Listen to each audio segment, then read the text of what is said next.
Hey guys, welcome to my channel. My name's Amanda Dittlinger and I am a neurodivergent woman. Will I post this? I don't know. I'm gonna talk to the camera and then decide later. I want to be very kind of real on this channel. I recently got diagnosed with autism and ADHD, and let me tell you, it has been more of a emotional roller coaster than I thought it was going to be. I wasn't seeking a diagnosis at the beginning of the year. The diagnosis kind of fell into my lap, and when I first realized I was autistic, it was very exciting because like so much made sense about my life. But then I started to unmask, and so unmasking is when undiagnosed people especially, but diagnosed people can do it too, but undiagnosed people don't know they're masking, and it's where you go through life trying to do things to fit in and be normal, and sometimes it's like survival thing. So one thing that I always did to mask where I didn't know I was doing it, I was very good at pushing past uncomfortable sensory experiences, and I basically just like tuned these out of my brain. Like I didn't know they were happening because I didn't have a vocabulary word for it, and two, I guess I grew up, I didn't want to be a whiner or a complainer, and so little girls who whine and complain all the time, or be quiet, don't be a whiner, so I learned to stifle the feelings when sensory stuff was overwhelming for me. Well, my son, actually, he's also autistic, and that's kind of how I found out I was autistic, by getting my teens diagnosed. I was discussing with him today, and brilliant child. I was like, why am I all of a sudden, like, I sat in a psychologist's office and he told me I'm autistic, and now all of a sudden I've got sensory like super hearing and super senses. Why did this stuff not bother me before? And my son's like, Mom, it did, you just didn't pay attention to it. He said, seriously, he's 14, guys. He said, before you learned to read, you would walk past letters and not really see them or know what they were because you didn't have the knowledge about what letters were. But once you learn to read, you can look at those letters and they automatically make sense in your brain, and you know their words. You don't have to think about reading them. You just read the word when you see it. And that's kind of like what a diagnosis does. It unlocks something in who you are, and all of a sudden now the sensory stuff that I'm experiencing, that I've always experienced, I now know why it's being caused, and it's like my brain is now telling me about it.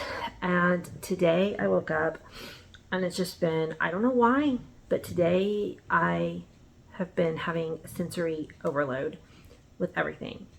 And see, one of the reasons why I'm like, I don't want to post this video, because like I don't have enough energy to make the lighting right.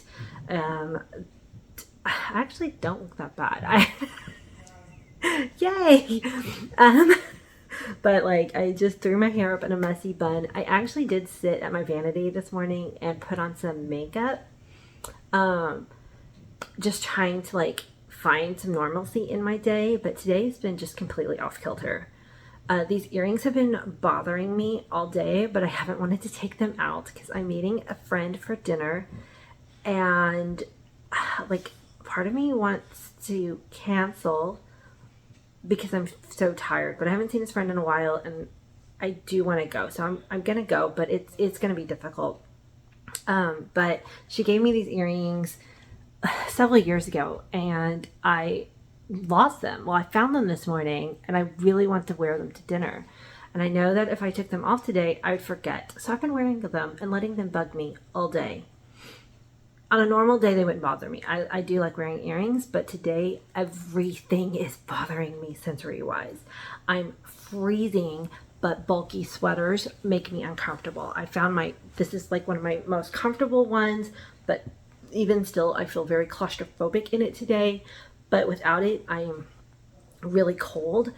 I spent, I don't know, probably 45 minutes sitting on the bathroom floor today in front of my space heater, just trying to warm up. It's not even that cold out. It's just for some reason today, like I said, every sensory part of my body is just firing and everything is bothering me. Noises are so much louder today. I can't get comfortable.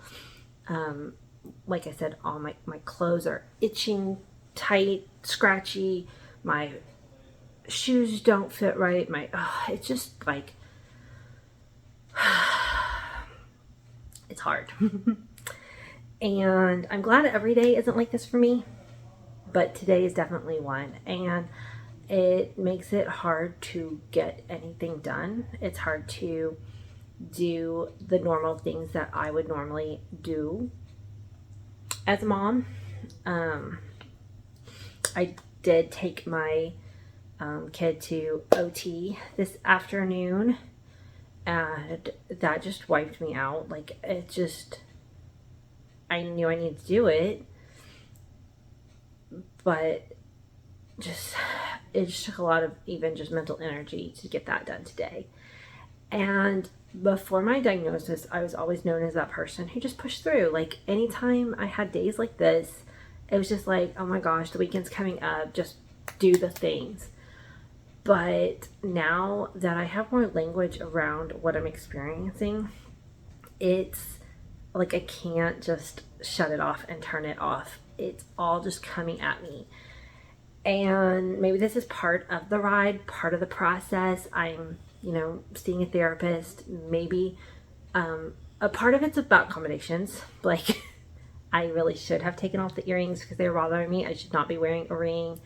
I need to maybe find warm clothes that don't bother me when I'm having a sensory heavy day. So these are accommodations going forward that I can think about that would help me on sensory days. My dogs, for some reason, have been barking a lot. So I probably should have put my earplugs in today. I mean, we've been training them, but they're still, I don't know why. There's something in the air today, I guess. They've been barking at everything. It's very windy today, so they're barking at like leaves. I don't know. So like putting in the earplugs, just trying to help. So,